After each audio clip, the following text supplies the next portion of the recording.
Baik, teman-teman semuanya, kita mulai perkuliahan kita ya.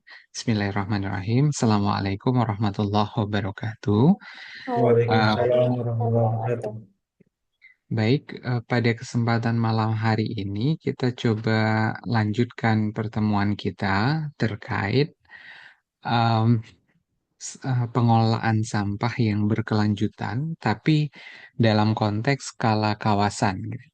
Jadi kalau kemarin sempat kita bahas tentang uh, pembatasan plastik sekali pakai itu adalah ranah di sumber, kemudian berlanjut ke skala kawasan saat ini. Jadi kalau kita gambarkan kira-kira ya, kalau dicoret-coret nih ya, dari sumber sampah, artinya rumah tangga, kemudian sektor non-domestik dan seterusnya, itu adalah sumber sampah. Kemudian sampah tersebut akan berlanjut ke skala kawasan, kemudian akan masuk ke akhir, gitu ya. Jadi harapannya pengelolaan sampah berkelanjutan tidak hanya fokus kepada akhir saja, tapi pengelolaan sampah berkelanjutan harus juga menyasar kepada sumber dengan konsep pengurangan sampah, gitu ya.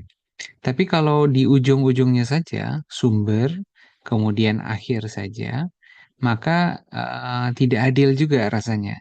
Maka perlu juga strategi bagaimana di tengah tersebut dengan konsep skala kawasan itu dilakukan gitu. Nah, tema kawasan ini saya coba masukkan ya, ada aspek kelembagaan ya, dan manajemen ya dalam pengolahan sampah skala kawasan. Nanti kita akan coba lihat beberapa tiga ya yang saya siapkan.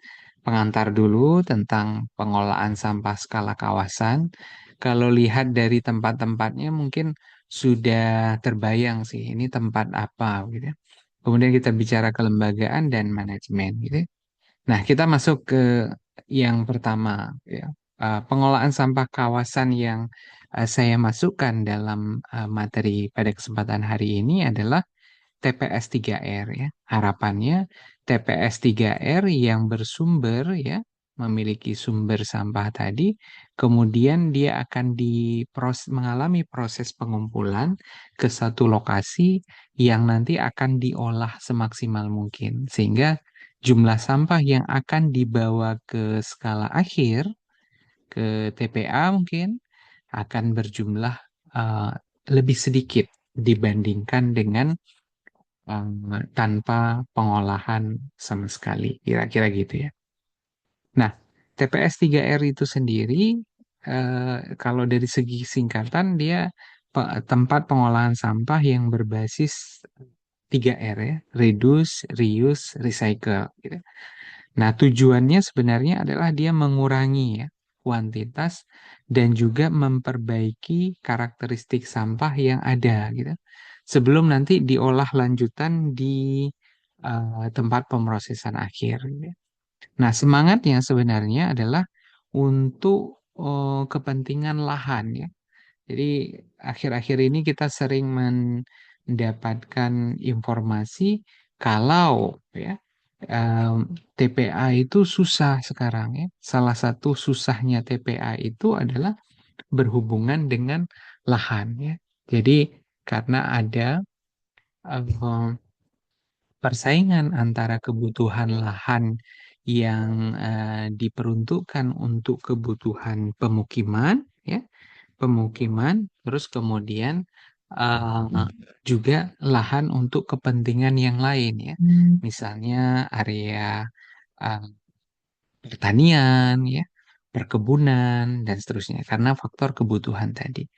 Nah, harapan dari TPS 3R ini dia akan mengalami proses ya, proses pelibatan, proses pemberdayaan, proses penguatan, pembinaan, pendampingan gitu. Akhirnya dia sangat cocok dengan studi kasus sebuah kegiatan pengolahan sampah yang berkelanjutan gitu. Jadi tidak hanya sekali jalan gitu, tapi butuh aktivitas yang terus-menerus supaya dia dapat stabil, dapat berjalan dengan baik. Nah, apa sebenarnya maksud dari pelaksanaan TPS 3R gitu ya? Jadi TPS 3R itu punya makna seperti layaknya tujuan dari sistem pengolahan sampah. Mulai dari meningkatkan kesehatan, kesejahteraan masyarakat, kebersihan lingkungan, kualitas sungai. Nah, ini juga sangat berpengaruh, terutama untuk wilayah-wilayah yang belum mendapatkan pelayanan pengolahan sampah. Jadi daerah tersebut itu masih susah nih dengan pengangkutan sampah, pengolahan belum ada gitu ya. Tidak ada truk yang pergi ke lokasi tersebut ya. Nah, ini menjadi sebuah tantangan. Akhirnya dengan hadirnya TPS 3R ini dia dapat meningkatkan kualitas air sungai yang selama ini dijadikan lokasi untuk membuang sampah-sampah yang dihasilkan oleh masyarakat. Nah, selain itu, aktivitas membuang sampah ini kan sudah sangat sangat ini ya, kelihatan sangat lumrah di pada masyarakat gitu. Selain membuang itu adalah yang berikutnya adalah membakar gitu. Sehingga saat hadir TPS 3R ini, dia akan mempengaruhi ya kualitas udara menjadi lebih baik gitu ya. Lebih baik. Oke, sebentar. Oke, masih berjalan ya. Nah, kualitas udara. Kualitas udara jadi lebih baik. Kemudian kualitas tanah juga gitu ya. Jadi memberikan pengaruh yang besar terhadap berbagai macam kualitas tanah, udara, air yang ada di lokasi tersebut. Dan yang paling terakhir adalah untuk memperpanjang umur teknis dari TPA. Contoh ya, misalnya satu wilayah, dalam setiap hari itu 500 ton sampah diproduksi. Kemudian dia akan pergi ke TPA. Tapi ini di stop dulu, jangan langsung ke TPA, tapi TPS 3R dulu gitu ya. Masuk 500 ton ke TPS 3R atau dibagi begitu ya, masuk 100 misalnya, 400-nya pergi ke tempat yang lain. Terus kemudian dapat diolah dan keluarnya hanya 25 gitu. Jadi seharusnya masuk 500 menjadi 400 eh, keluarnya 25 ya, 425 ton per hari. Jadi ada penghematan jumlah sampah yang ya eh, penghematan jumlah sampah yang dihasilkan gitu ya. Nah, eh, berhubungan dengan kriteria desain sebuah TPS 3R itu dia memiliki kapasitas ya 200 kk ya dengan luas minimum ya luas minimumnya adalah 200 meter persegi. Ada bangunannya, ada area pengolahannya.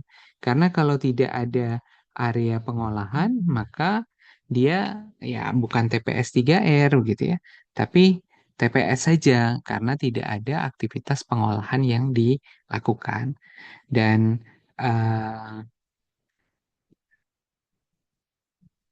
nah, eh, a- bagaimana sampah itu kemudian dapat berjalan ke lokasi tersebut, maka dibutuhkan kendaraan pengangkut ya.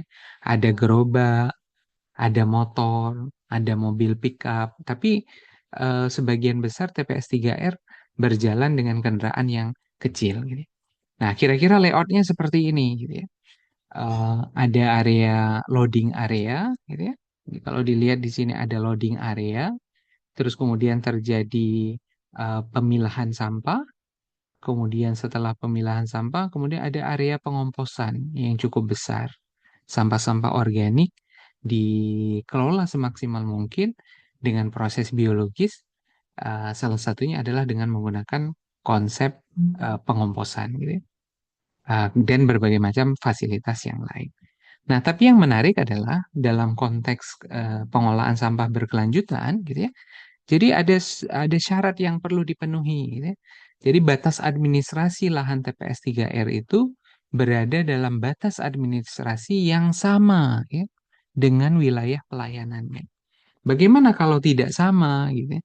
Jadi kalau tidak sama ini menjadi masalah gitu ya, menjadi tantangan lebih untuk pengelolaan sistem TPS 3R tersebut.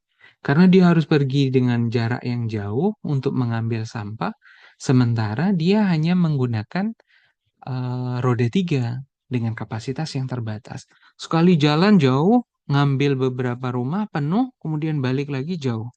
Belum habis di wilayah tersebut, balik lagi ke wilayah itu, ngambil lagi, dan seterusnya gitu.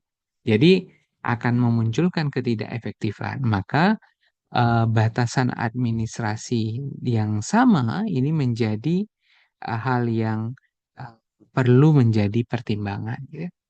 Status kepemilikan juga sama. Jadi tidak boleh lahan ini di eh, ya, yang lahan ini tidak boleh milik pribadi. Jadi butuh lahan yang milik eh, pemerintah, ya, milik negara, gitu, milik desa, ya. Jadi yang tidak dengan mudah dapat beralih ke hak kepemilikannya kepada orang lain. Tapi kalau tidak ada bagaimana? Oke, boleh dengan lahan yang ada, ya, milik perorangan, tapi lahan tersebut dihibahkan, ya. Dihibahkan untuk kepentingan pengelolaan di eh, pengolahan sampah, ya. Dan syarat keberlanjutan yang lain adalah memiliki kegiatan lingkungan yang berbasis masyarakat. Jadi TPS 3R ini akan dikelola oleh masyarakat, gitu ya. Jadi masyarakat yang nantinya akan mengelola pastinya sudah punya track record terkait dengan apa yang sudah dilakukan sebelumnya. Jadi kalau masyarakatnya tidak aktif, ya, tidak ada kegiatan masyarakat dan seterusnya, maka kegiatan pemberian TPS 3R ini bisa dimungkinkan tidak akan berjalan dengan lancar. Jadi ada tiga, ya, ada tiga yang perlu dipertimbangkan. Yang bebas banjir ini menjadi syarat, ya. Tokoh masyarakat yang disegani lebih baik, ya. Penerimaan masyarakat dan bersedia membayar retribusi. Jadi bagaimana PR-nya adalah membuat sistem ini berkelanjutan adalah salah satu penopang dari sistem ini adalah adanya retribusi. Jadi masyarakat itu akan ditarik biaya, sejumlah biaya untuk mendukung operasional TPS 3R. Karena apa? Yang mengoperasikan TPS 3R itu adalah masyarakat, ya. Masyarakat yang mengoperasikan, ya. Menarik sampah yang dihasilkan oleh masyarakat juga, ya. Nah, masyarakat ini harus mau membantu operasional si masyarakat yang mengelola TPS 3R. Kalau enggak sanggup ngangkat sampah dan seterusnya tanpa biaya retribusi. Tapi, ada tapinya, masyarakat yang ini nih, yang dilayani oleh pengangkutan sampah TPS 3R adalah masyarakat yang belum pernah mendapatkan pelayanan, ya. Jadi selama ini dia nggak pernah bayar, karena tidak pernah diangkut, ya. Tapi selama ini dia membakar, dia buang sembarangan, ya. Dia nguburin sampah, macam-macam. Jadi, dalam operasional TPS 3R sebenarnya adalah yang paling memiliki tantangan adalah bagaimana mengubah mindset masyarakat agar mau membayar sampah dan tidak lagi memperlakukan sampah dengan cara yang tidak ramah lingkungan, ya. Nah, dalam Permen PU, ya, Permen PU 3 tahun 2013, ya, selama belum direvisi kita tetap pakai suatu lokasi untuk menjadi calon lokasi TPS 3R tentunya mengalami tahapan, ya. Mulai dari dia harus rawan sanitasi, masuk ke dalam dokumen strategi sanitasi kota atau SSK. Kalau iya, dia punya surat minat. Jadi diminta, kami mau nih mengelola sampah dengan model TPS 3R. Kalau tidak, berarti tidak bisa, gitu. Tapi kalau iya, akan ada proses selanjutnya. Rekrutmen tenaga fasilitator lapangan, TFL, gitu ya. Nah, kalau itu bisa dilakukan, maka langkah selanjutnya adalah bagaimana dilakukan penilaian dari lokasi 1, lokasi 2, lokasi 3, mana yang paling cocok untuk dibangun TPS 3R. Nama metodenya adalah metode selotif. Seleksi, seleksi lokasi partisipatif. Selotif gitu ya. Ada panduannya ya. Kemudian membuat kelompok swadaya masyarakat, ada rencana kerja, kemudian menggambar menyusun RED, DED, kemudian barulah dibangun TPS 3R. Jadi dananya berkisar 500 sampai 600 juta per lokasi TPS 3R. Nah, dengan dana yang besar yang diserahkan kepada masyarakat, pemerintah perlu menjamin bahwa fasilitas tersebut dapat terlaksana. Nah, begitu suatu daerah misalnya ya, ini gambarlah satu daerah gitu. Area pelayanan pengolahan sampah selama ini sudah dilakukan oleh pemerintah daerah di area ini gitu ya. Tapi apakah area yang ada di luar ini tidak memiliki penduduk dan aktivitasnya? Ya, tentu tidak. Tetap ada penduduknya dan penduduk di sana dikategorikan bukan wilayah prioritas untuk pengangkutan gitu ya. Tapi apa yang akan terjadi di sini? Berarti ada aktivitas-aktivitas yang tidak ramah lingkungan ya. Seperti membakar, membuang sembarangan dan seterusnya. Nah, TPS 3R itu hadir ya untuk melengkapi sistem yang sudah ada. Jadi dia ada baiknya hadir ya di luar sistem yang ada ya. Di luar sistem yang ada. Jadi kalau sistemnya tersebut apa tidak eh, eh, berjalan di lokasi tersebut, maka TPS 3R tersebut ya tidak berjalan dengan baik. Nah, kira-kira gitu ya terkait dengan eh, refresh ya, Pak ya. Ya mengulang kembali sedikit lah. Kalau teman-teman kan mungkin pernah mendapatkan mata kuliah pengolahan sampah sebelumnya gitu. Tapi mungkin ada juga yang belum pernah mendapatkan materi tersebut gitu ya. Jadi sangat boleh nih kalau ada pertanyaan nanti silakan ya. Boleh lewat chat biar nggak lupa mungkin lewat chat atau langsung hidupkan mikrofon juga boleh. Nah, yang kedua ya, bagian yang kedua kita masuk ke dalam aspek kelembagaan gitu ya. Masuk ke dalam aspek kelembagaan. Nah, peran peran dari TPS 3R ini sebenarnya sangat mendukung dengan aspek kegiatan yang disebut dengan Jakstrada gitu ya. Yang 70 dan 30%. Nah, bagaimana posisi dari TPS 3R ini? Mulai dari aktivitas penanganan, mulai pemilahan, pengumpulan, pengangkutan, pengolahan, pemrosesan akhir, gitu ya. Dan juga ada aktivitas pengurangan yang dilakukan. Jadi, dua bagian dari aktivitas pertama penanganan, dari aktivitas kedua adalah pengurangan. Nah, porsi TPS 3R adalah untuk mendukung keberhasilan untuk mencapai angka 100% tersebut gitu ya. Nah, angka-angka ini ya, itu punya dasar gitu ya. Punya dasar hukum yang jelas ya. Salah satunya adalah Perpres 97 tahun 2017 yang berbicara tentang target-target nasional ya, atau Jakstranas, kebijakan dan strategi nasional dalam pengolahan sampah.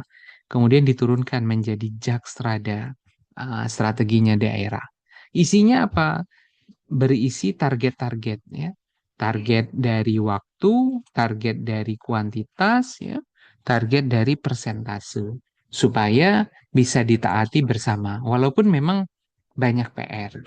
Nah, ini salah satu kebijakan yang mendukung aspek keberlanjutan. Berkelanjutan ya, saya terbalik-terbalik nulisnya. Nah, aspek keberlanjutan.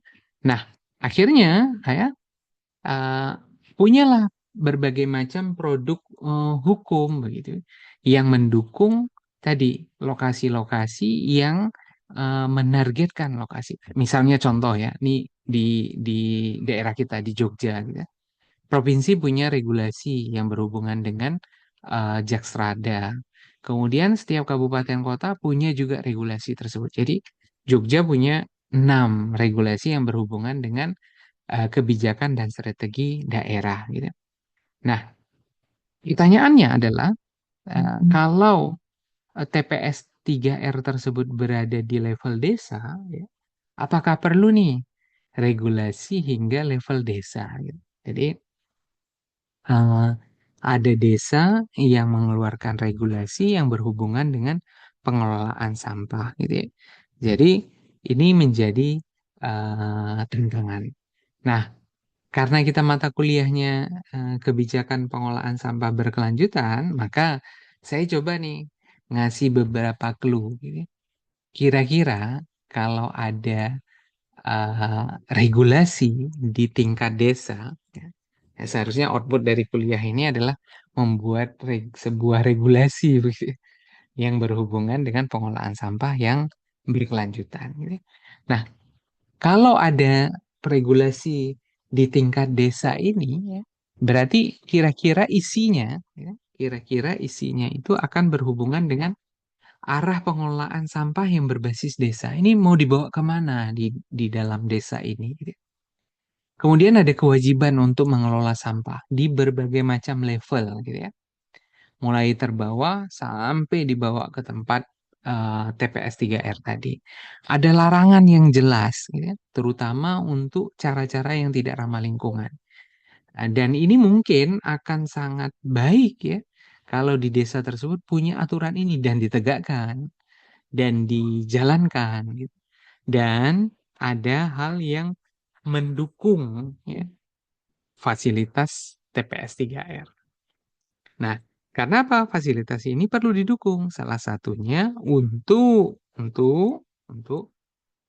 supaya masyarakat punya kesadaran, punya kewajiban untuk menggunakan fasilitas ini. Jadi saat punya kewajiban ya mereka apa?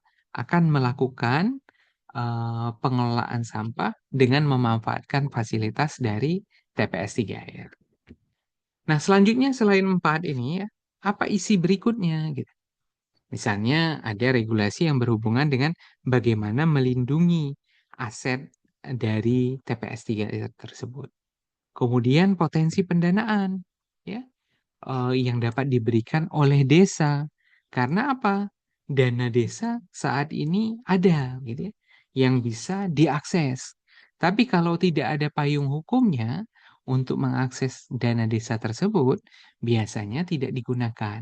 Walaupun dalam regulasi yang berhubungan dengan pemerintah desa itu sangat memperbolehkan ya penggunaan dana desa ini untuk aktivitas peningkatan kualitas lingkungan. Ya. Kemudian ada lagi nih yang menarik nih, jaminan keberlanjutan. Gitu. Uh, supaya apa? TPS 3R tersebut dapat berjalan sesuai dengan rencana awalnya. Jangan sampai dibangun fasilitasnya, ternyata TPS 3R tersebut tidak bisa berjalan dengan baik. Ya. Dan ya ini juga berkelanjutan nih teman-teman ya. TPS 3R di dalam regulasi desa menjadi salah satu indikator kinerja desa dalam pengelolaan lingkungan. Jadi bukan hanya bangun jalan, bukan hanya orang sakit berapa, walaupun sangat berhubungan ya.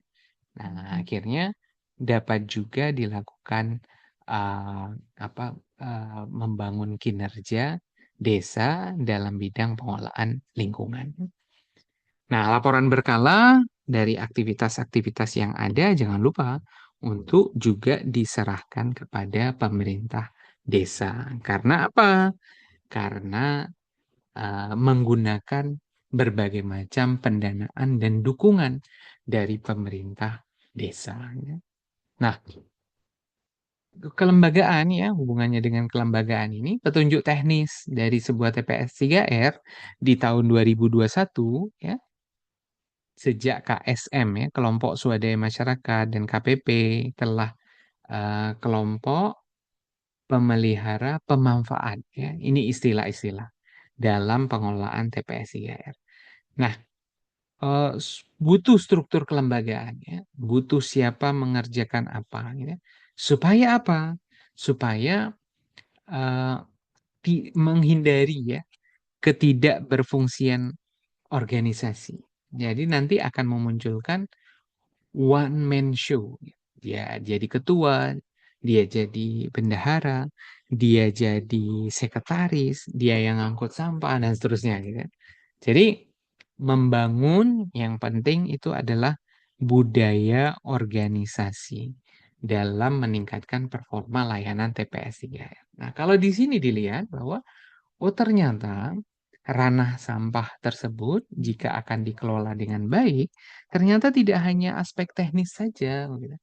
Tapi aspek-aspek yang berhubungan dengan organisasi pun ini perlu menjadi pertimbangan agar dia berkelanjutan. Jadi keberlanjutan itu tidak hanya dinilai dari aspek teknis, tapi juga non teknis juga ada. Contoh-contoh ya, ini sebagai wawasan.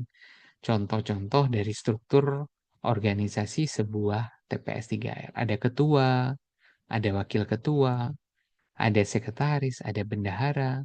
Oh, ada seksi-seksi misalnya kebutuhan akan penarikan biaya retribusi, ya. Kemudian seksi pengumpulan, seksi pemasaran. Ya. Pemasaran ini menjadi penting karena TPS 3R memiliki produk yang bisa dijual gitu ya. Sesi pengolahan ya. Ini contoh satu. Contoh dua, ya boleh juga kayak gini. Ya. Atau contoh tiga. Gitu ya. Jadi modelnya sangat dinamis. Dinamisasi kelembagaan, struktur organisasi itu dapat berubah sesuai dengan perkembangan aktivitas operasional dari TPS 3R. Tapi keberlanjutan TPS 3R, salah satu poinnya adalah adanya kelembagaan yang jelas, kelembagaan yang baik gitu ya, kira-kira gitu. Oh, mau lompat-lompat, mau model satu, mau model 2, model 3 tadi, oke saja, asal ada kesepakatan. Nah, itu secara internal mereka melakukan pengelolaan organisasi. Tapi ya, ada tapinya nih. Ada juga kelembagaan itu bentuknya forum ya, paguyuban TPS 3R. Jadi bentuknya lebih luas nih. Supaya apa? TPS-TPS 3R yang ada di kota tersebut, di kabupaten tersebut dapat bersama-sama nih ya untuk melakukan pengelolaan. Mana nih yang kurang? Butuhnya apa? Oh, ketemu sama anggota dewan ya. Oh, ketemu sama kepala dinas. Oh, ketemu sama Bapeda. Oh, ketemu sama pimpinan daerah dan seterusnya. Ini berkelompok. Ada ya semacam asosiasi lah dengan berbagai macam uh, apa namanya bentuk dari organisasi tersebut. Nah, ini sudah eksternal ya. Tapi organisasi baik itu internal, eksternal itu menjadi salah satu poin yang berhubungan dengan keberlanjutan. Adanya organisasi yang baik supaya bisa berkelanjutan. Ya. Oke. Nah, sambil saya cari charger. Eh, kalau ada pertanyaan, sangat boleh nih. Kalau mau ditanyakan, ya. Kalau ada, kan, atau ya nanti di bagian akhir kalau tidak ada juga berarti saya panggil nih, ya. Vicky, Ikhwan, ya. Lintang, karena cuma bertiga kita. Jadi gampang ya. Nanti di bagian akhir ya, siapkan pertanyaan. Ya. Oke.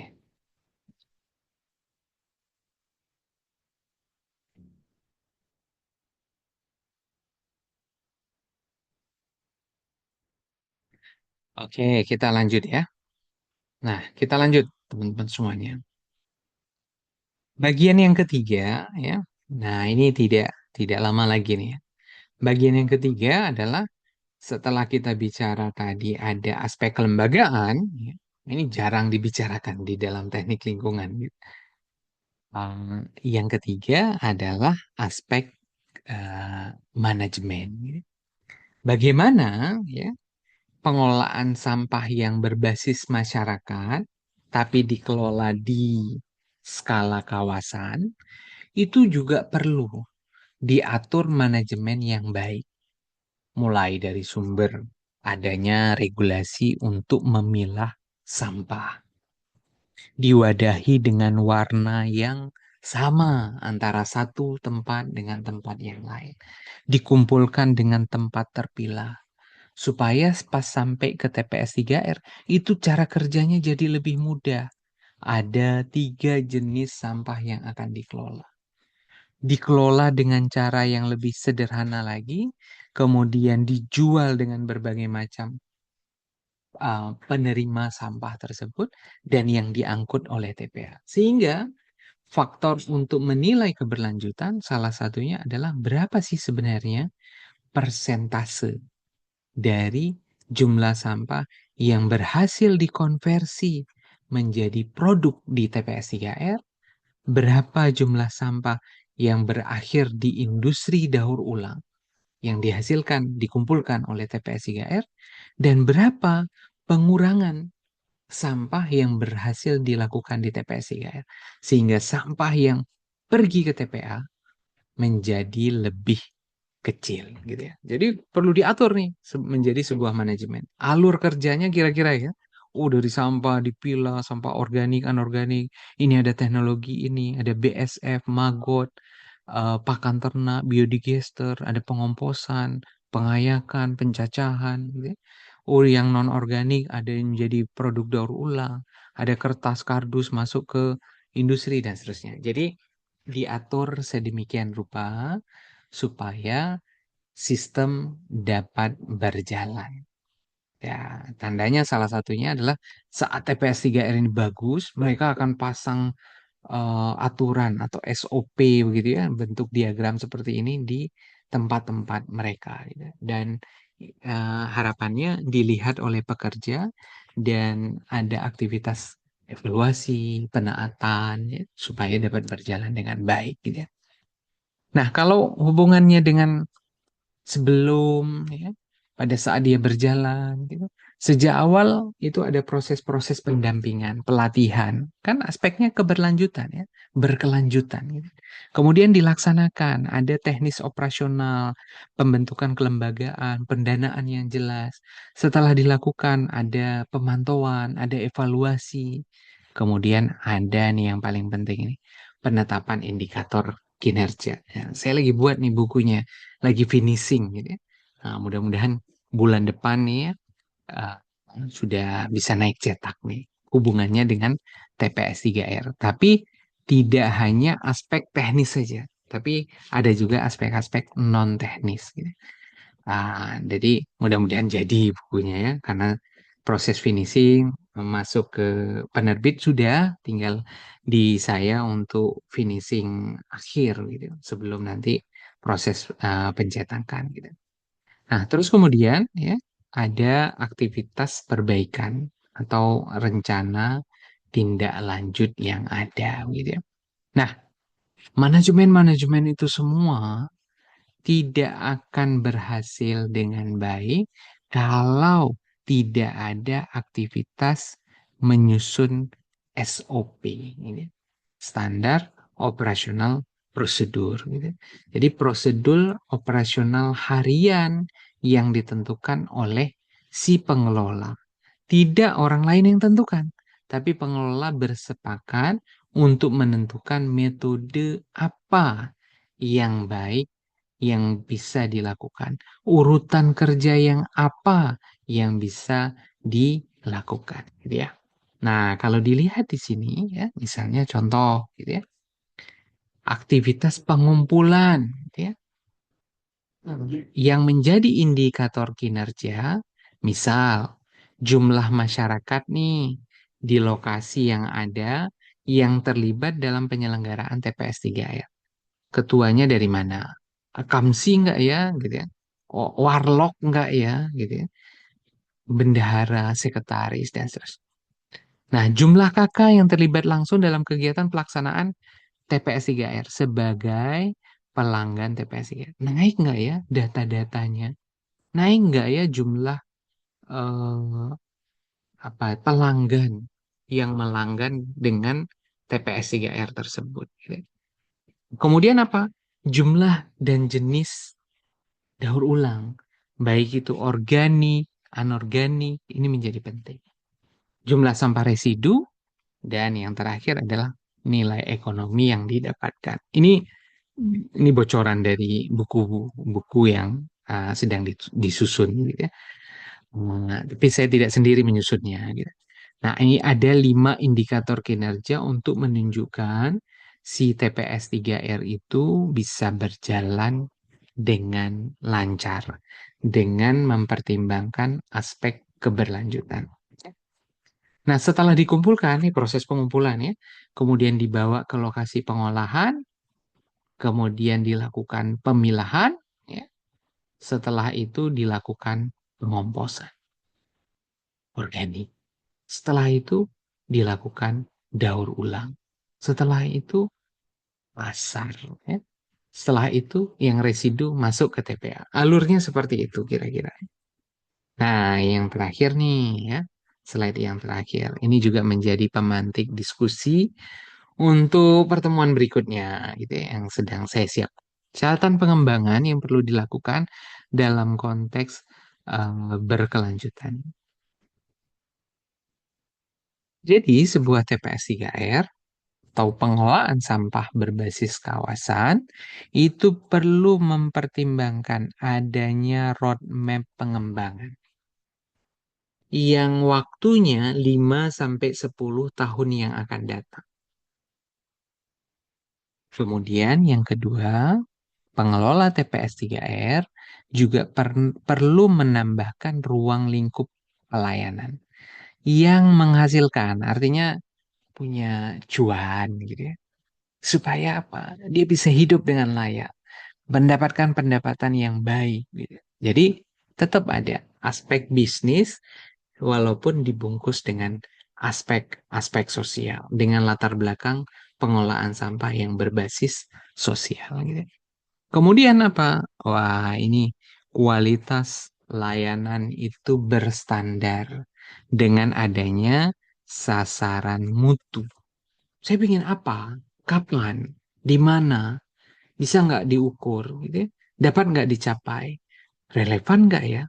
Oh, punya batas waktu. Oh, tahun depan, 2 tahun lagi, dan seterusnya. Nah, akhirnya sasaran mutu itu kalau teorinya bisa dibuat dengan istilah SMART.